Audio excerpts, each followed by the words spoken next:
Yes, on est vendredi et nous poursuivons notre traversée dans le couloir de la mort aux côtés de Jésus.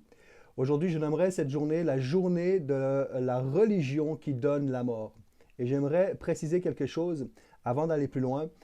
Je fais la distinction entre un système institué, système de la religion, versus la personne religieuse qui est profondément sincère et désireuse de se rapprocher de Jésus. Donc, il y a une grosse différence entre la personne profondément sincère et qui désire s'approcher de Jésus versus un système religieux qui a été institué. Et là, je veux vraiment parler du système de la religion. D'où le titre aujourd'hui de cette journée, l'appellation de cette journée, journée de la religion qui donne la mort. Et je te pose une question. Qui est-ce qu'il y a dans notre texte, Matthieu 26, 27, texte de la semaine sainte, semaine de Pâques, qui est-ce qui précisément a envoyé Jésus à la croix? Alors oui, nous savons que Christ est mort pour des pécheurs, que ce sont des hommes méchants, cruels, qui l'ont livré à la croix, mais précisément, qui a envoyé Jésus à la croix? Aujourd'hui, pour ta lecture personnelle, tu peux lire Matthieu 26, toujours les versets 56 à 67, 56 ou 66, bref, dans cette portion-là. Et pour découvrir qui est-ce qui a envoyé Jésus à la croix, on a besoin de revenir au tout début de notre récit, Matthieu 26, au verset 2, Jésus parle. Vous savez que la Pâque a lieu dans 2 jours et que le Fils de l'homme sera livré pour être crucifié. Et voici maintenant le verset 3. Alors, les principaux sacrificateurs et les anciens du peuple se réunirent dans la cour du souverain sacrificateur appelé Caïphe. Et ils délibérèrent sur les moyens d'arrêter Jésus par ruse et de le faire mourir. J'aimerais te dire que dans le contexte où depuis une année et plus, nous entendons le mot complot ici et là, j'aimerais te dire que le plus grand complot de l'univers est celui d'avoir monté un procès à mort contre Jésus. Le plus grand complot de l'univers est celui d'avoir dressé un procès à mort pour et contre Jésus. On continue notre lecture, on a besoin d'aller regarder aussi un petit peu plus loin. Verset 59. Donc là, ta lecture d'aujourd'hui, versets 57 à 58, juste le verset 59. Les principaux sacrificateurs et tout le Sanhédrin cherchaient quelques faux témoignages contre Jésus suffisants pour le faire mourir. Et ensuite, il y a toute une description dans les versets qui vont suivre où les sacrificateurs, le souverain va vouloir faire parler Jésus, dire « N'es-tu pas le Fils de Dieu ?» Et il ne va pas répondre et puis Jésus va dire « Tu le dis toi-même. » Et il va se servir de ça pour crier au blasphème.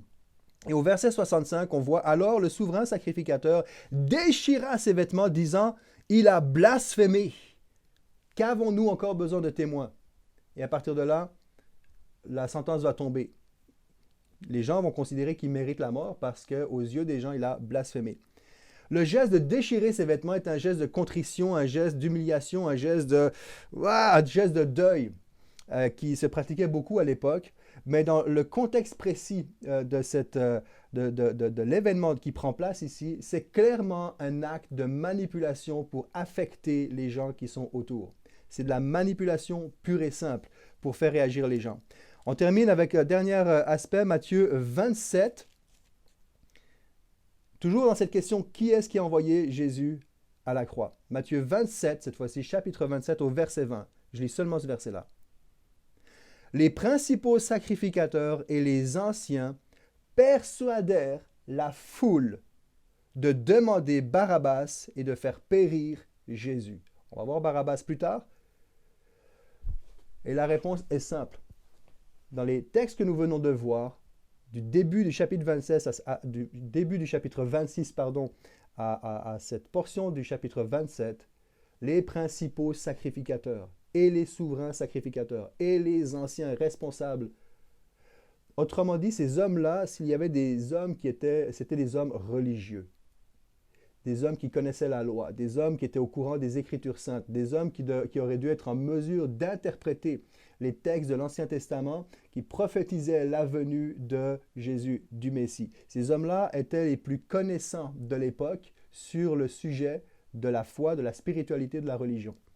Et ce sont ces hommes-là qui ont envoyé Jésus à la croix, qui ont tout fait pour, par ruse, amener Jésus à la croix, persuader la foule, manipuler la foule. Le message d'aujourd'hui, il est simple. Et l'une des 7 raisons pour lesquelles je suis devenu pasteur, c'est parce que, comme j'aime le dire, pour moi, la religion, ça pue. Je ne parle pas de la personne sincère qui est pieuse. La religion, ça pue. L'institution de la religion sent mauvais. Et ça m'a donné envie de devenir pasteur. Pourquoi? Parce que Jésus n'a rien à voir avec la religion. Il n'y a pas une dénomination chrétienne, pas un système religieux qui a traversé le couloir de la mort pour moi et pour toi comme Jésus l'a fait. Ce n'est pas un système, ce n'est pas une institution qui a traversé, qui a vécu tout ce que Jésus a vécu, c'est une personne, c'est Jésus, le Fils de Dieu. Et lorsque j'ai constaté il y a plusieurs années en arrière qu'au nom de la religion, on a tué, on a volé, on a violé, on a manipulé, et j'en passe, eh bien, ça fait mal à mon cœur. Parce qu'on a sali l'image de ce Dieu qui est bon, qui est juste, qui se veut proche et bienveillant, qui se veut proche de nous et bienveillant pour chacun et chacune d'entre nous. Alors, n'associe pas la religion à Jésus. Jésus n'est pas venu instituer une religion. Il est venu faire en sorte que nous expérimentions la réconciliation avec son Père. Il est venu nous réconcilier avec le Dieu de l'univers. Il est venu nous racheter, il est venu nous aimer, il est venu nous pardonner. Et ça, il n'y a aucune religion qui peut faire ça. Alors que cette journée soit une journée où on se tourne non pas devant un système religieux, mais qu'on regarde à Jésus, la personne envoyée par Dieu. Je te souhaite une bonne journée. On se retrouve demain pour la dernière journée, ou je dirais plutôt l'avant-dernière journée dans ce couloir de la mort. Allez, ciao, ciao tout le monde.